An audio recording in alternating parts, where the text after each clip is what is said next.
মালয়েশিয়াতে কাজ করতে যেতে চান?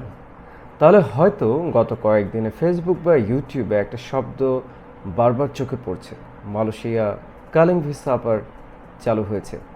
কেউ বলছে ভিসা চালু হয়েছে, কেউ কেউ বলছে যে হাজার হাজার বাংলাদেশি মালয়েশিয়াতে আবার যেতে পারবেন। অনেকেই বলছেন যে ভাই টাকা দেন, পয়সা দেন, মালয়েশিয়া কলিং ভিসা করে দেব। কিন্তু আসল সত্যিটা কি?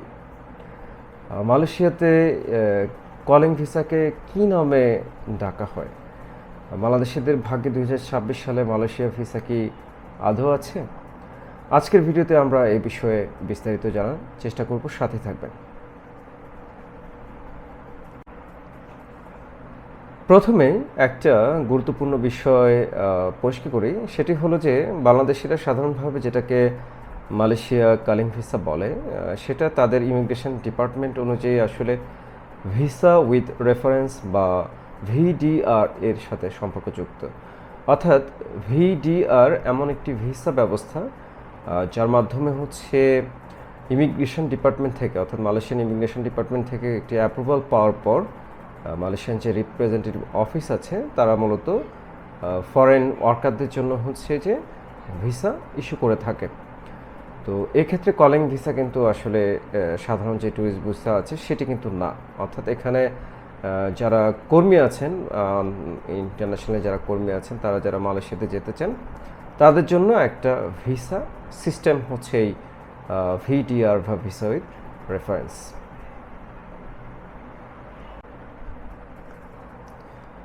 দুই সালে মালয়েশিয়ার ফরেন ওয়ার্কার রিক্রুটমেন্ট সিস্টেম নিয়ে বেশ কিছু পরিবর্তন এবং ফরেন ওয়ার্কার রিক্রুটমেন্ট অ্যাক্টিভিটি নিয়ে কিন্তু বেশ আলোচনা হচ্ছে।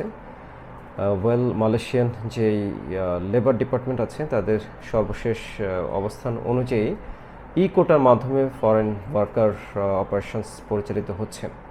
তো একটি বিষয় মনে রাখবেন যে দালালের কথায় কিংবা কোনো ফেসবুক পোস্ট দেখে আপনি কিন্তু ভিসা খুলে গেছে এই কথাটা কিন্তু ধরবেন না।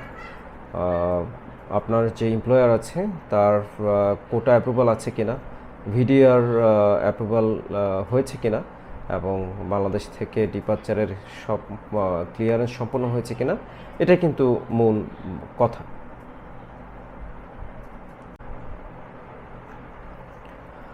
মালয়েশিয়াতে বিদেশি শ্রমিকদের জন্য যেই সকল খাতে আপনার কাজ করার সুযোগ রয়েছে তার মধ্যে হচ্ছে manufacturing, plantation, factory job, service job, agriculture, এই খাতগুলো গুরুত্বপূর্ণ।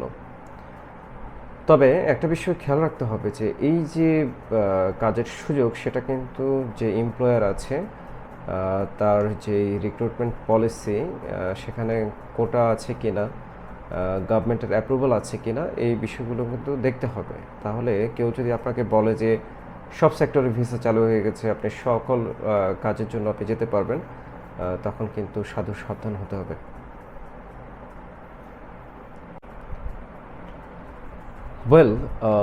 পুরো প্রক্রিয়াটা আসলে কি, এখন আসি সবচেয়ে গুরুত্বপূর্ণ জায়গায়। সেটি হলো যে একজন কর্মী যদি মালয়েশিয়ায় যেতে চান তাহলে সর্বপ্রথম যেটি থাকতে হবে যে একজন জেনুইন এমপ্লয়ার এই কর্মীর জন্য প্রয়োজনীয় যে অ্যাপ্রুভাল এবং কোটা সেটা মালয়েশিয়ান গভর্নমেন্টের কাছ থেকে সে আদায় করে নেবে। তারপর ভিডিআর প্রসেসটা ফলো করবে সে, এবং ভিডিআর সম্পূর্ণ হয়ে গেলে তখন হচ্ছে যে কর্মী তার নিজ দেশে অবস্থিত যেই মালয়েশিয়ান মিশন আছে সেখান থেকে এন্ট্রি ভিসা সংগ্রহ করবে। এন্ট্রি ভিসা পাওয়ার পরেই মূলত একজন ওয়ার্কার মালয়েশিয়াতে প্রবেশ করতে পারবেন।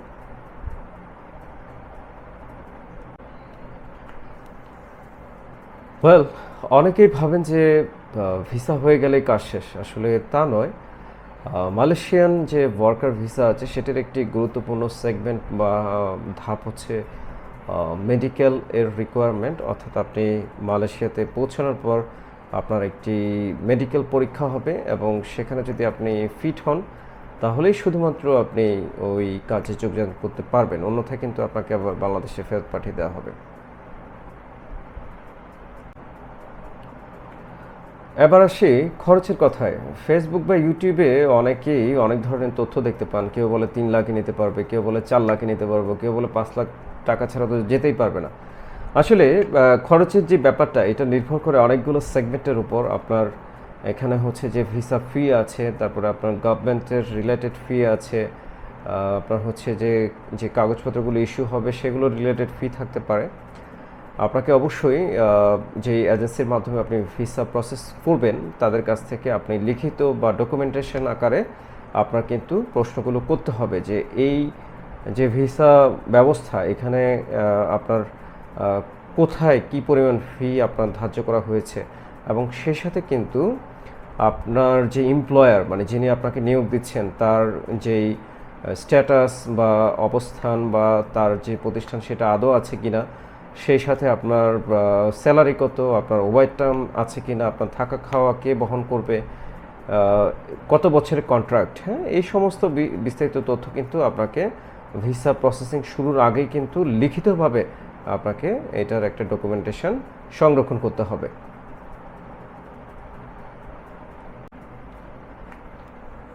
আপনি যদি সত্যিই মালয়েশিয়াতে কাজ করতে যেতে চান তাহলে আমার যে গুরুত্বপূর্ণ পরামর্শ থাকবে সেটি হচ্ছে যে প্রথমেই আগে জব অফারটা চেক করে দেখবেন। তারপরে হচ্ছে যে ডকুমেন্টেশনটা ঠিকঠাক আছে কিনা সেটা দেখতে হবে, এমপ্লয়ারের অবস্থান বা স্ট্যাটাসটা যাচাই করে দেখতে হবে, এবং সর্বশেষ হচ্ছে পেমেন্ট। কখনো দালালের কথায় ভুল করে যে আমি আপনাকে ভিসা দেখাচ্ছি আপনি পেমেন্ট করেন, এটা কখনো করতে যাবেন না, ঠিক আছে? তাহলে কিন্তু ধরা খাওয়ার সম্ভাবনা আছে।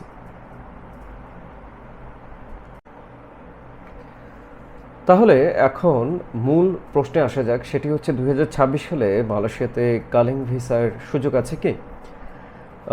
যদি একদম ছোট পরিসরে বলতে হয় তাহলে সেটি হচ্ছে যে কলিং ভিসা মূলত মালয়েশিয়ান গভর্নমেন্টের যে বর্তমান রুলস এবং রেগুলেশনস আছে সে অনুযায়ী কোটার অ্যাপ্রুভাল পাওয়া, এমপ্লয়ারের ভিসা উইথ রেফারেন্সের যেই কথাটি বললাম সেটির অ্যাপ্রুভাল পাওয়া, এবং সে অনুযায়ী সে কতজন ফরেন ওয়ার্কার নিতে পারবে তার উপর নির্ভর করে আসলে ভিসা ব্যবস্থাটা নির্ভর করে, হ্যাঁ।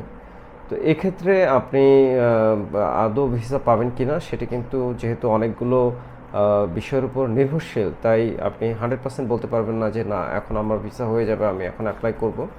তো সব কিছু মূল যে বিষয়টি সেটি হচ্ছে যে যখনই আপনি মালয়েশিয়াতে যাওয়ার জন্য পরিকল্পনা গ্রহণ করছেন তখনই আপনাকে কিন্তু সার্বিক যেই মালয়েশিয়ান যে ইমিগ্রেশন পলিসি আছে সেইগুলো আপনাকে যাচাই বাছাই করে দেখতে হবে আপনাকে যে এজেন্সির মাধ্যমে আপনি অ্যাপ্লাই করছেন তারা আপনাকে সঠিক ডকুমেন্টস দিচ্ছে কিনা, সঠিক পারমিশন সহ কাগজপত্রগুলো প্রসেস করছে কিনা, এই বিষয়গুলো কিন্তু আপনাকে পুঙ্খানুপুঙ্খানুভাবে দেখতে হবে, যাচাই করতে হবে। তো সবার জন্য শুভকামনা থাকলো, ভালো থাকবেন, আল্লাহ হাফেজ।